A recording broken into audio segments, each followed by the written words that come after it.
So I think the quality of learning is a really important issue for institutions to make sure that they account for. And I think the primary factor affecting the quality of learning is the design of the course or program or learning experience. I think you can have great course design or poor course design regardless of the delivery method. I don't think technology is the leading factor, as many people believe. But I think designing the instruction is the most important factor, and making sure that you start with what it is that you're intending to accomplish, what do you want the learner to get out of that, and then talking about what are the instructional strategies that you're going to utilize to accomplish that objective. And then the next step is to talk about what technologies and tools you can bring in to most effectively accomplish those instructional strategies. I think if you follow that progression, then regardless of the technology, the learning design and the course experience will be high quality.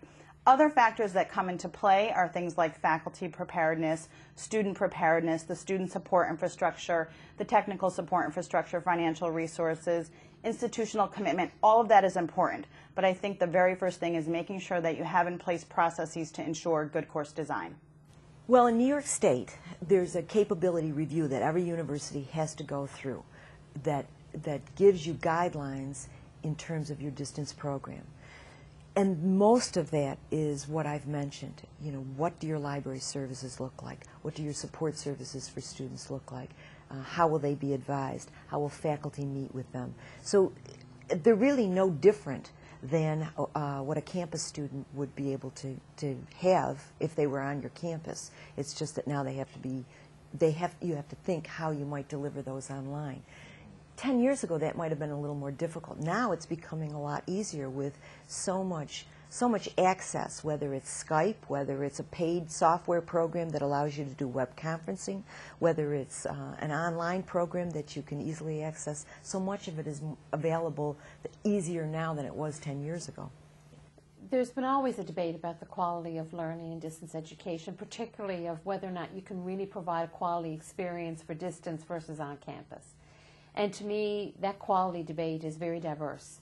It's the quality of the learning experience, first of all, the quality of the course design, the quality of the service and support, and really the quality of teaching. And quality of teaching is a discussion that needs to happen regardless of the mode of delivery.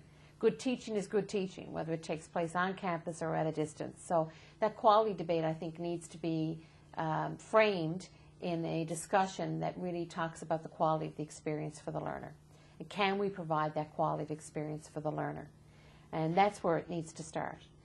For us as an institution, we've chosen to really focus in on the quality as well of the administrative support that's provided to faculty and to students and to everybody that's involved in the enterprise, to the unit itself.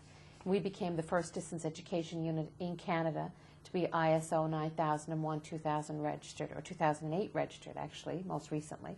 And what that meant was that we have documented our processes, and our frontline staff have taken responsibility for their processes, but they can also change it and enhance it, and because through the auditing process that we do regularly. It also means that we regularly get customer feedback. We are regularly talking to faculty, we're regularly talking to students, and we're regularly benchmarking the level of satisfaction that they have with our services. That, I believe, was a fundamental change, an organizational change for our unit. It also resulted in a tremendous amount of transparency in our organization, both with faculty who engage with us, for students who engage with us, but also for staff within the unit itself. And it really enhanced the amount of engagement for them in the whole enterprise, and the responsibility for them as creative developers or as administrators or student support service providers or marketing professionals into the whole enterprise. So we chose to go that way to really elevate the discussion of what quality assurance means. And we live it every day in our organization. And it also stops that, to some degree it stops that discussion because we've achieved a certain level of certification, but that's just the starting point. It's a constant involvement of continuous improvement. And every year we're engaged in continuous improvement. We've set our priorities for the next year of how we're going to continuously improve as an organization. And we're measured and benchmarked and audited on that. So for a Canadian institution, it was quite a big feat for us to achieve that. It's not the norm for an institution to do that. And we chose to do that within our distance education unit.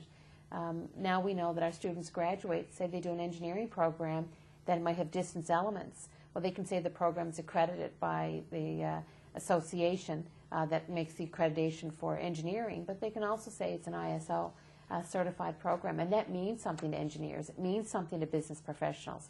It means something to the industry for which these students will graduate and seek employment opportunities in.